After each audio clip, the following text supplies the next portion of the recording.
Lequel une femme trouverait-elle plus attirant? Celui-ci, même si la seule différence se trouve dans les muscles du cou. Voilà le genre de choses que les soi-disant gourous d'Internet désignent comme une faiblesse féminine. Mais toi et moi savons que toutes les femmes sont différentes et que ce n'est jamais aussi simple. Il faut donc approcher cette question sous 3 angles bien distincts. Premièrement, d'un point de vue biologique. On croit souvent que la taille et la minceur sont les critères principaux de l'attractivité physique masculine. Mais c'est faux. Une étude révèle que près de 70% de l'attirance qu'une femme ressent envers un homme repose sur sa perception de sa force. La première fois que j'ai entendu ça, j'ai cru que c'était une exagération. Jusqu'à ce que je tombe sur Jeff Nippard.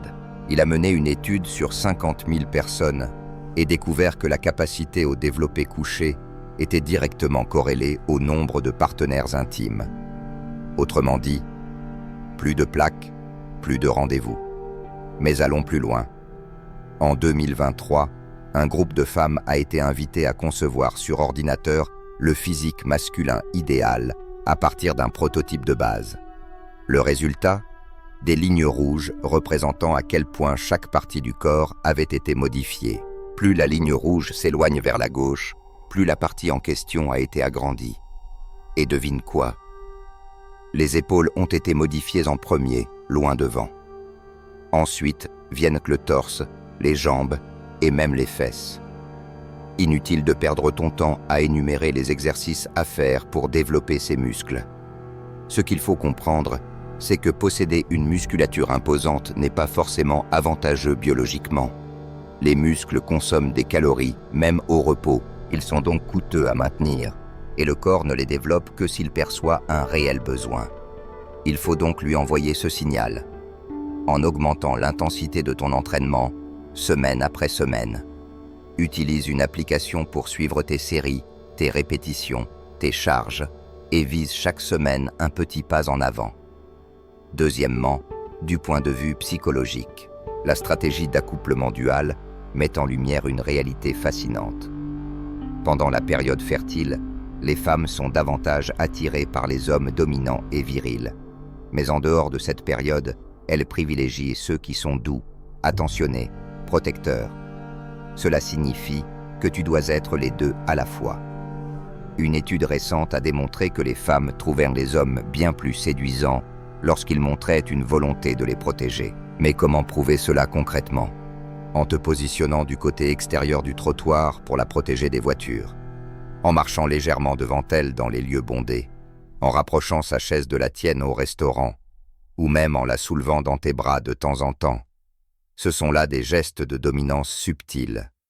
Mais la bienveillance, elle, se manifeste différemment.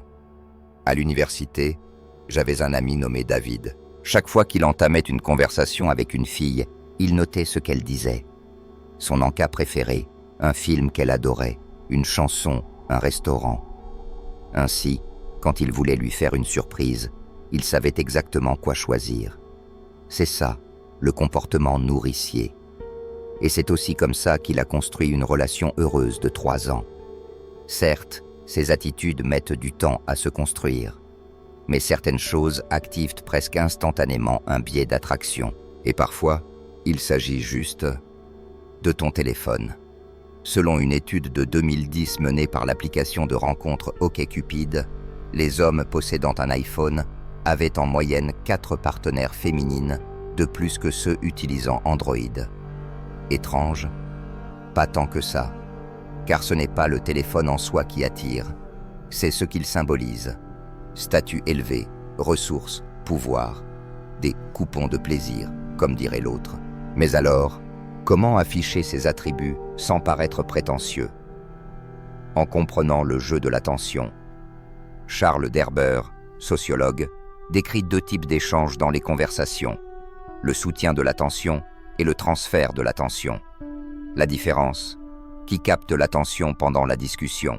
Par exemple, si elle parle d'un parfum, tu peux soit rediriger la conversation vers toi en vantant tes goûts personnels, ce qui peut passer pour de la vantardise, soit rebondir sur ce qu'elle aime, en montrant que tu t'y connais, tout en lui faisant un compliment. Tu gagnes ainsi en profondeur relationnelle, sans jamais perdre en subtilité. Mais l'attirance ne repose pas uniquement sur la biologie ou la psychologie. Il y a une troisième couche, plus insaisissable. La couche philosophique. Entre 2022 et 2023, plus de 33% des livres vendus étaient des romans d'amour. Et si l'on en croit la tendance du marché, ce chiffre est probablement encore plus élevé aujourd'hui. Pourquoi les femmes consomment-elles autant d'histoires d'amour fictionnelles? Parce que ces histoires offrent quelque chose que la vie réelle semble avoir perdu, l'éros. Dans son ouvrage « L'agonie de l'éros », le philosophe Byung-Chul Han explique que l'amour moderne s'est transformé en une quête de confort, de sécurité, de plaisir prévisible. Nous avons remplacé l'intensité par la stabilité, la passion par le bien-être. Mais en sacrifiant l'éros, cet amour enflammé, traversé de désirs, d'incertitudes et de tensions, nous avons tué ce qui faisait battre le cœur à toute allure. Ouvre n'importe quel roman à succès, tu y verras toujours les mêmes éléments. Des triangles amoureux, des tensions non résolues, des disputes violentes suivies de réconciliations intimes, des barrières qui empêchent les amants de s'unir trop vite. Ce sont ces obstacles qui nourrissent le désir. Ce n'est pas la possession immédiate qui attire, c'est le chemin tortueux pour y parvenir. Et si l'éros a disparu de nos vies, ce n'est pas parce qu'il est mort, c'est parce que nous avons appris à le fuir. Pourtant, il existe des figures qui incarnent encore cette énergie. Des hommes comme Duško Popov, agent triple, espion pour la Yougoslavie, le Royaume-Uni et même lanceur d'alerte avant l'attaque de Pearl Harbor, Popov était aussi connu pour son style, son audace, son goût du jeu. En 1941, au Casino Historio, entouré de 3 femmes sublimes, il place un pari insensé, tellement fou que le personnel du casino revient plusieurs fois lui demander s'il veut vraiment le maintenir. Il sourit lentement et répond « J'ai un bon pressentiment aujourd'hui ». Et il avait raison. Parmi les spectateurs ce soir-là se trouvait un certain Ian Fleming, qui s'inspirera plus tard de cette scène pour créer son personnage emblématique, James Bond. Ce n'était pas le résultat du pari qui fascinait, c'était le mélange d'élégance, de mystère, d'inconscience maîtrisée. Popov incarnait cette tension entre danger et séduction, l'incertitude qui rend tout plus vivant. Il n'était pas simplement riche, ou musclé, ou intelligent. Il était un homme dont les choix étaient toujours imprévisibles. Et cette imprévisibilité, cette capacité à incarner le chaos sans perdre le contrôle, c'est ce qui suscite l'éros. Tu n'as pas besoin de parier des millions ou de devenir espion. Mais tu peux apprendre à créer une aura de mystère. Ne dis pas toujours ce que tu ressens, ne dévoile pas immédiatement tes intentions, ne sois pas entièrement prévisible. Apprends à être un paradoxe vivant, fort mais calme, gentil mais imprévisible, attentionné mais capable de disparaître à tout moment. Ce n'est pas une stratégie de manipulation, c'est une façon de raviver ce que le monde moderne a éteint. Et si tu veux aller encore plus loin, il te faut comprendre une chose essentielle. Les femmes, comme tous les êtres humains, sont attirées par ce qui les fait vibrer. Ce n'est pas l'argent en soi, mais ce qu'il symbolise. Ce n'est pas la force brute, mais la maîtrise de cette force. Ce n'est pas la beauté seule, mais l'histoire qu'elle raconte. Alors que faire? Tu peux commencer par développer ta capacité à créer du contraste. Parle avec douceur, mais marche avec assurance. Offre-lui des fleurs, mais fais-le sans la prévenir. Garde des silences profonds, puis brise-les avec une phrase qui la désarme. Montre-toi comme un refuge, mais aussi comme un ouragan. Tu ne dois pas être l'un ou l'autre. Tu dois être les deux, parce qu'au fond, ce n'est pas la stabilité qui enflamme le désir.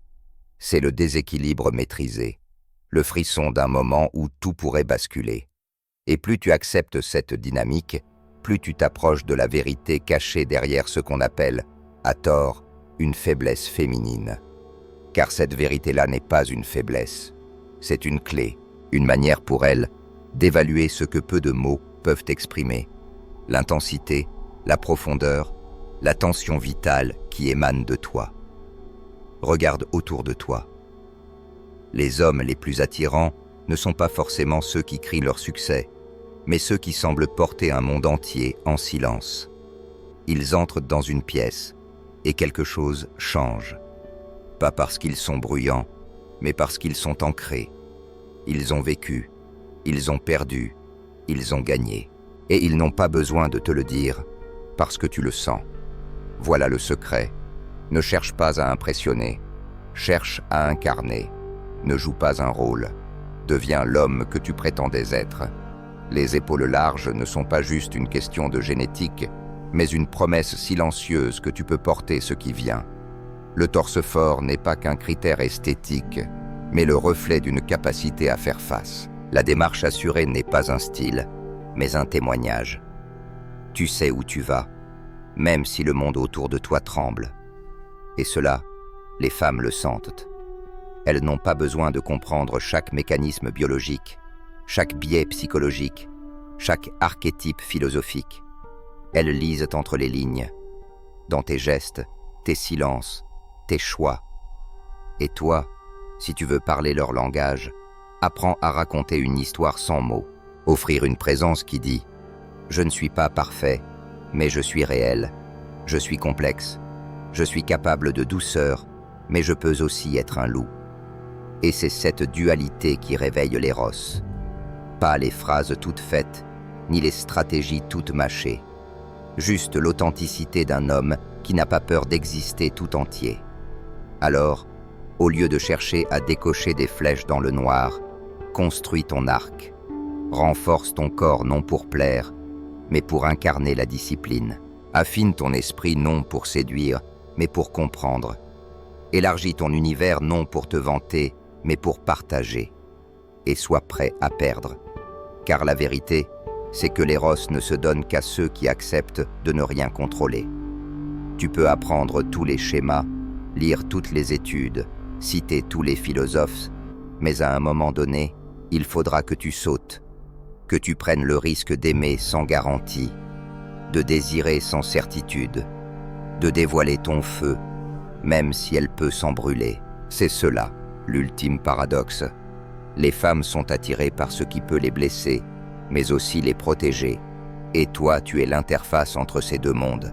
Tu es l'ombre et la lumière, le roc et la mer. Tu es le choix impossible qu'elles ont toujours voulu faire. Pas parce que tu coches toutes les cases, mais parce que tu fais battre le cœur plus fort. Et si, un jour, tu doutes de toi, souviens-toi de Duško Popov. Il n'a pas gagné à chaque pari, mais il a toujours su que ce n'était pas la victoire qui attirait les regards. C'était le moment suspendu, juste avant que les cartes ne soient révélées. Ce souffle d'incertitude, ce frisson de possibilité.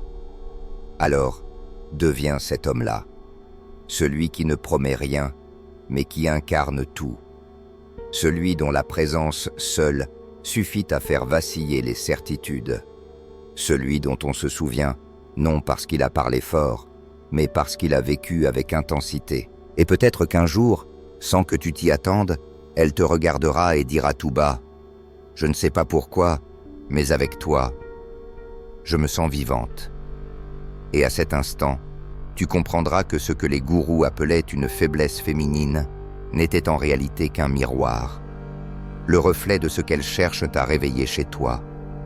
La force tranquille, le mystère vibrant, l'homme capable d'embrasser le chaos sans s'y perdre.